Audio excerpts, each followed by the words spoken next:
Rehefa Pentekosta tahak'izao ry havana dia zavatra avony ao an-tsaina.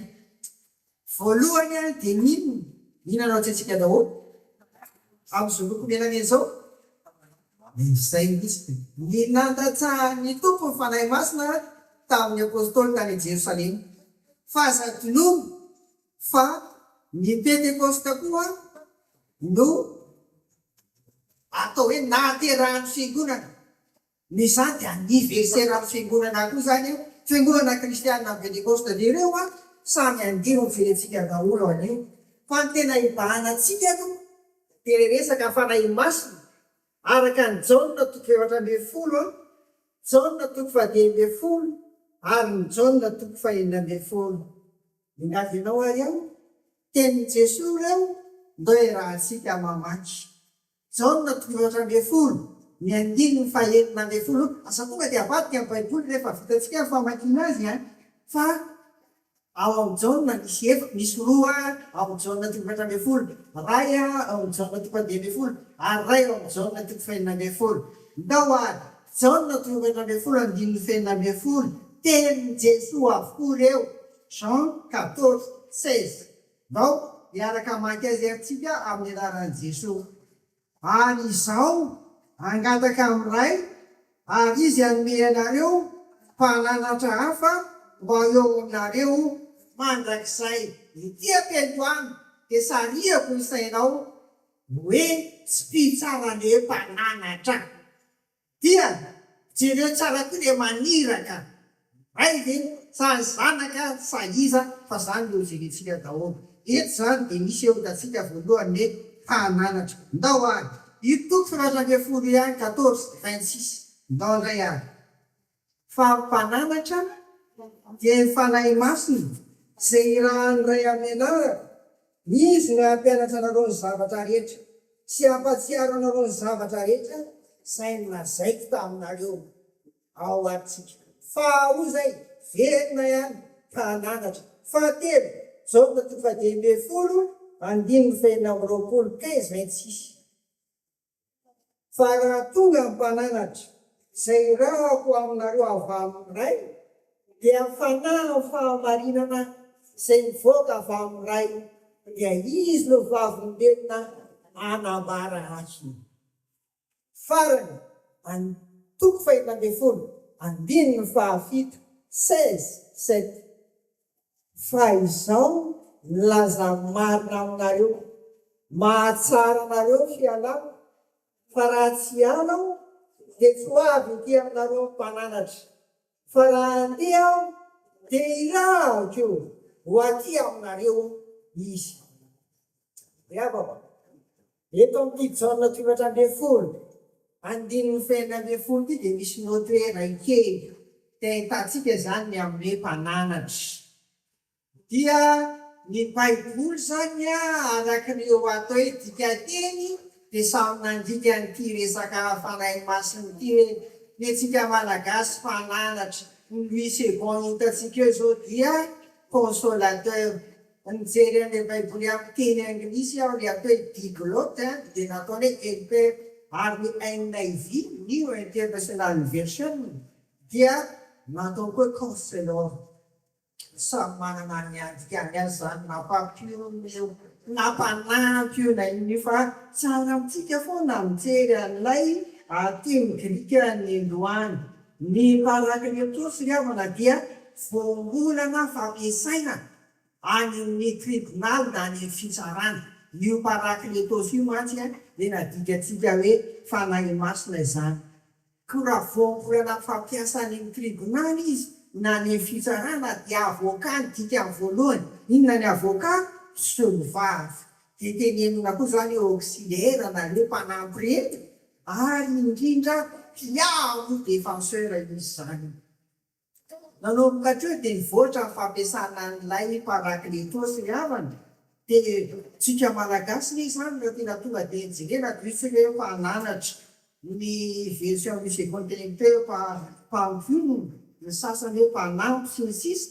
Fa rehefa mivoatra izy dia ny tena dikan'izany dia mpampiona, mpananatra, manalalana ihany koa le intercesseur zany. Ary teny hitantsika fa Jesosy ary indrindra koa ny asa fanahy masina ao anatintsika no ahafahantsika mivavaka eo ankilan'i Jesosy mangataka amin'izay zany.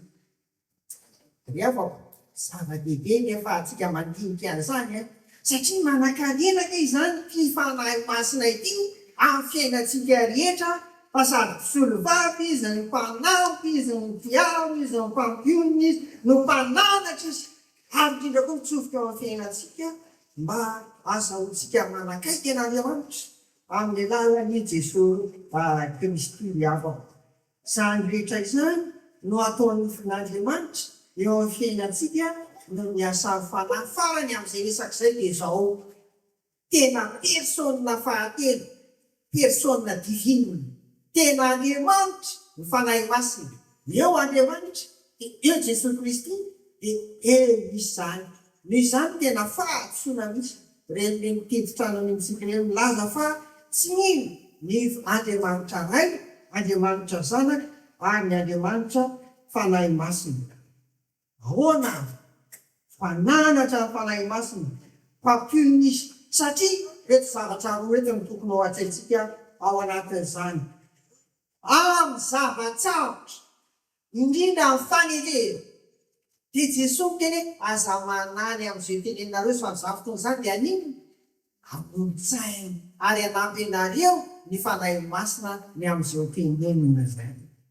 Zay le mpisolovavy izy, zay le mpanampy izy, zay le mpiaro izy, ary zay le mpampahelo izy. Faharoa, mpananatra isika, mpampioniny satria nahoana? Satria manomboka ao amin'ny jaona toko 1:10, toko 11:10, toko 11:10, dia karazany mampionina amin'reto apôstôly sy reto mpanaradia amin'reto Jesosy, ary dia vao manomboka ny jaona toko 1:10 dia zay aza manahelo ny fonareo. Satria nahoana? Isaraka amin'reto mpianatra ireto, isaraka amin'reto apôstôly reto, isaraka amin'izy ireo Jesosy Kristy. Noho izany dia mampiomana ny mpiaradia azy fa le eo aminareo mandrak'anio izy dia le parakletosy, ilay fanahy masina no ampiomina sy ampahelo ary ananatra aminareo mandrak'arivo. Riavako, tsara ny manindry fa tsy miaraka amintsika reto fotsiny fanahy masina, fa tena ao anatintsika mihitsy, ao anatin'ny mpino tsirairay avy ny fanahy masina, ary iny mahatonga feo ny fieritreretantsika sy ny fisainantsika rehetra hitandrina, tsy hamota, tsy hanao ny ratsy. Ny olona manana ny fanahy masina eny no manana ny fahatahoran'Andriamanitra. Ny olona manana ny fanahy masina eny no matahotra koa hanao zavatra azy eo amin'ny mpiara-kelina aminy havana. Noho izay fanahy masina ao anatin'izay. Io fanahy masina amin'ny endriky ny fanahy masina ampiterin'Andriamanitra, nefa ny Jesosy Kristy ao anatintsika io zany no manamariny ny fitiavan'Andriamanitra te hiara-monina amintsika. Na nefa ny Jesosy na Immanuel, dikany miaraka amintsika na amintsika Andriamanitra, fa eto dia nalefa mihitsy le fanahy masina petraka teo amin'ny apôstôly, teo amin'ny lohan'n'idina tahaka izany, te hiara-monina amintsika Andriamanitra. Hoy izy ao amin'ny Ezekely toko 7:30, andininy 7:20 izay vakiana teo. Ary tsy afeniko amin'ny intsony ny tavako, fa ahidiko ao amin'ny tanànak'Israely ny fanahy. Hoy Jehovah, vakiana tamintsika teo. Tena tian'Andriamanitra anendriky ny fitiavan'Andriamanitra amin'ny Pentekôsty, te hiara-monina any anatintsika tsirairay avy. Eto avy dia misy tsara maniantsika ny amin'izany resaka fanahy masina izany.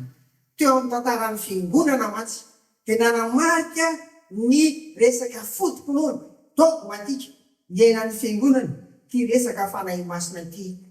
Ny fiangonana orthodoxe dia nisaraka tamin'ny Eglizy Katolika Romanina tamin'ny taona 450 amin'izao androntsika izao.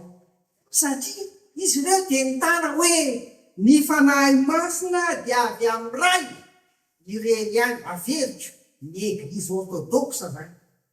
Zay tsy miaraka aminareo sony fa ny fanahy masina dia avy amin'ny ray irery ihany, ary zany ny nonay, ary zany ny tokinay, ary zany ny tohinay, ny tohinay zareo.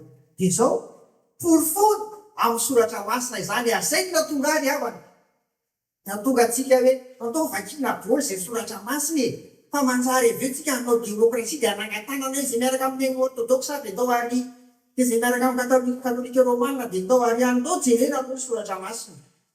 Izao ny jauna tokotry ambin'ny folo andinina fahenina ambin'ny folo izay vakina tamintsika teo dia mazava ao. Izy Andriamanitra no hanome fanahy masina. Izay ny hitantsika ao. Ary koa amin'ny jauna toko faefatra ambin'ny folo andininy fahenina amin'ny roapolo teo dia fa ny mpananatra dia fanahy masina izay ranoray amin'ny anarako hoy Jesosy zany. Tena ray ny fanahy masina. Ary io no tohanan'ny eglizy orthodoxe. Amin'ny ray rery izy point final. Fa izao ny eglizy katolika romanina zay razanetsika. Zany any izy. Ary nisy atao hoe fandiniany eky zany. Izao avy amin'ny ray sy ny zanaka ny fanahy masina. Hoy Jesosy ao amin'ny jauna toko fadimy ambin'ny folo andininy fahenina amby roapolo. Fa raha tonga ny mpananatra izay rava ho aminareo avy amin'ny ray dia fanahy amin'ny famarinana izay nivoaka avy amin'ny ray. Milaza mihitsy Jesosy izay rava. Jauna toko fadimy ambin'ny folo andininy fahenina amby roapolo. Ary mahatsara anareo fialako fa raha tsy ala aho dia tsy ho avy etỳ aminareo mpananatra. Fa raha andeha aho dia irako atỳ aminareo izy. Hoy Jesosy. Jauna toko fahenina ambin'ny folo andininy fahafito.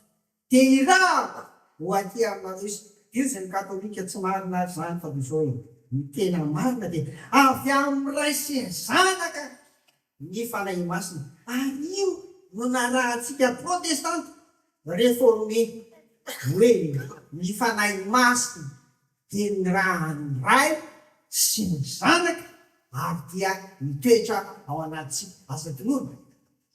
Fa ny concile de Nicée Constantinople tamin'ny taona raiky amin'ny valopolo sy telonjato amin'izao androntsika izao, io le fanikam-ponina larina faharoa ny ataontsika hoe Nicée Constantinople. Ao dia misy tahaka izao ao fanikam-ponitsika zany. Isika ny fanahy masina tompo sady mampanome aina izay avy amin'ny ray sy ny zanaka ka hitsovana sy ankalazana miaraka amin'ny ray sy ny zanaka. Amin'ny protestanta dia nanaraka koa zany ny katolika avy amin'ny ray sy ny zanaka zany ka tsy olana zany na avy amin'ny ray fotsiny na avy amin'ny ray sy ny zanaka. Ny zava-dehibe dia Andriamanitra izy ary indrindra nomeny tompo maimam-poana hitoetra ao anatintsika ary dia tarona ry havana amin'izao androntsika izao. Tsara ny manamariky fa ny eglizy katolika azafady ny eglizy orthodoxe dia tena fiangonana kristianina ary tena fiangonana mino ny trinité ary mankalaza ny pentekoste ray ao ray fety lehibe roa ambin'ny folo ao amin'izareo ny pentekoste.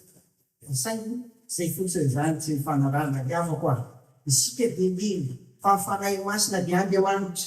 Tsika dia mino fa fanahy masina dia ny rahan'Andriamanitra ray sy ny zanaka ihany koa hitoetra ao anatintsika tsirairay avy. Ary izany ry havana no mahatonga antsika ho vavolombelona izay hitantsika amin'ny toerany rehefa aveo izany. Ry havana zava-dehibe koa amin'izao pentekoste izao ny mandinika an'ity tenin'ny tompo ity. Inona moa no natonga azy teny ao amin'ny jauna toko faefatra ambin'ny folo ity hoe ary izao angataka amin'ny ray ary izy hanome anareo mpananatra hafa mba eo aminareo mandrakizay. Jauna toko faefatra ambin'ny folo ny andininy fahenina ambin'ny folo. Hanome anareo mpananatra hafa. Fa misy mpananatra hafa koa ve? Ary zay ry havana no mahatsara ny mandinika an'ilay teny araka andesantsika ty avaizany neviny izy ty zao ary natsony Jesosy hoe mpananatra hafa amin'ny fanahy masina satria manomboka izao dia hijanona ho parakletosy na mpananatra any an-danitra izy. Io le hoe mpisolo vavy hitantsika ao amin'ny jauna voalohany toko faharoa andininy voalohany anaka. Izany zavatra izany no soratako aminareo mba tsy anontanareo. Ary raha misy manodika dia manana inona solo vavy parakletos ao amin'ray isika te Jesosy Kristy nay masina. Izy no mpananatra voalohany. Dia izay no mahatonga ary izy mijanona any an-danitra eo ankilany ray. Izay le resantsika teo intercesseur koa izy ao anatin'izany zava-dehibe zany. Izy mijanona any. Fa lay mpananatra hafa na irahany manomboka izao io leo eo amintsika mandrakariva izay tsy inona koa ny fahafanahy masina. Mamarana ary riavako. Raha izany dia inona ny latsika fa efa andresana teo daholo izy fa zay miavaka amin'ny andiny soratra masina voalahatra ho vakiana androany dia ny Jaona 1:10 le voalahatra ho vakiana io. Ny tapany farany amin'ny andininy 420 sy ny andininy 720. Zao le tapany farany andininy 420 amin'ny 1:10 izy fanahy masina no vavolombelona anambara hoy Jesosy. Andininy 720 ary ianareo koa dia vavolombelona anambara satria ianareo efa etampo hatramo voalohany. Resaka vavolombelona ny resahany eto. Martyria amin'ny teny Grika, amin'ny teny Grika arentsika tsara fa rehefa amin'ny teny hoe martyr amin'ny teny frantsay dia inona izany? Inona izany? Ireo matony minona no fiona ny tanany. Ravana ianareo dia vavolombelona. Tsika nanatrika an'izao Pentekosta 5:20 izany. Dia vavolombelona ny rahan'Andriamanitra amin'ny fanahy masina na ny raha Jesosy fanahy masina hitoetra ao anatsika ary le mpananatra arak'izay heviny rehetra be lehibe teo. Vavolombelona izany tsika.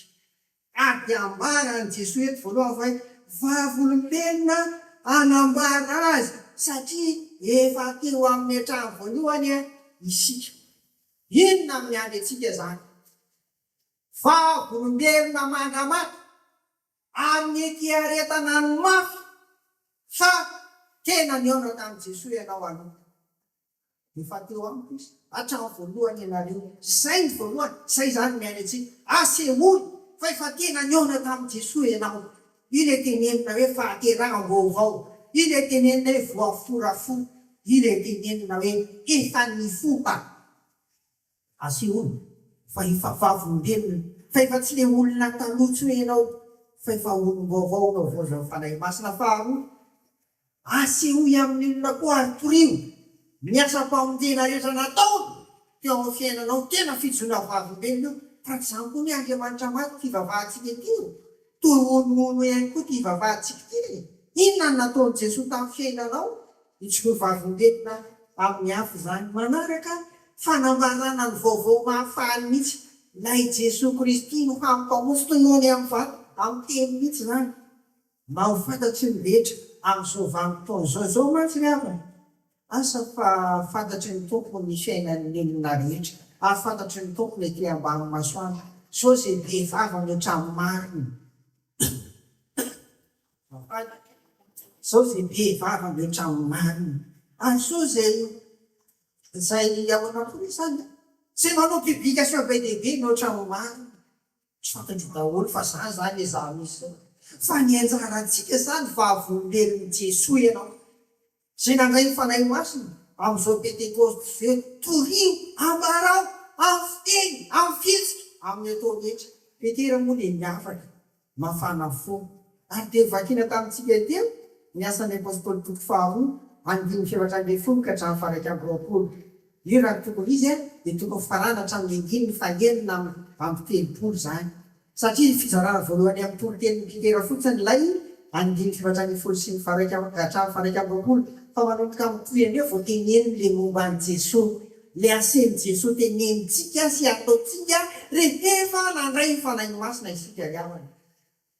Tsy fantatro ngamba misy voatoananao ve? Efa nisy voatoananao ve ka fa natamin'ny fanamaranao an'i Jesosy Kristy amin'izao fiainana izao indrindra hoe vavaka etontsika zao aty Abidjan tsika. Efa nisy voatoananao ve Itsononao fahafombelona, fa nahazo fanahy maso tonga teo am-piangonana, sy dio atao am-piangonana izy. Tena mivavaka ato izy. Fa sao de sanatria, misy tena olona samy teny izy, aza mandeha ao. Sanatria vaky tsisy Andriamanitra ao na hoe zao foana andresanao makatsy mankany. Aza misy zany aminy. Fa latsara fanahy masina ianao. Fahafombelona ary toerana fanahy masina ambarao hoe ateto amin'ny fenotsika ty fiangonana ty amin'ny andro pentekôsta amin'ny enina amby roapolo sy roa arivo sikapon'Andriamanitra mbola velona saminy tona tsirairay ao anatin'ny herintaona fahavonely misy atsika ny havana. Zay no nasany tompo aminao aleluia amen zany izy very. Faharoa ambarany koa lay vahafombelona hoe Jesosy Kristy. Jesosy Kristy koa azafady lay fanahy masina hoe Jesosy fahafombelona izy le toko fahadimy amby folo andimy ny fahenina amby roapolo tapany farany keo zany. Zany hoe ny fanahy masina no manamarina ry havana any fijona vahafombelona ataotsika. Azadinao fa misy fijona vahafombelona ampitatoko ny fona, misy fijona vahafombelona mamboarina, misy fijona vahafombelona izy ny tena rôliny fa tsy ny toko ao anatin'izany tsia tena tsiniky. Am'izao andro pentekôsty zao ny fanahy masina koa no afaka manamarina ny fijona vahafombelontsika tena izy ary tena vahamojesona tafapoko tafapaka any am-poniny mpiaino zany. Riabo ny ilary am'izao de zao araka tsy mahajoro isika, tena tsy mahajoro isika ho vahafombelona, tsy avita zany asen'ny tompo zany. Fa zao misaotra ny tompontsika fa anariny, misaotra ny tompontsika fa ampiny ary misaotra ny tompontsika fa ampahireza sy arovana. Fa dia mahery zany mijoro vahafombelon'i Jesosy tompo raha mbola velona koa. Amen.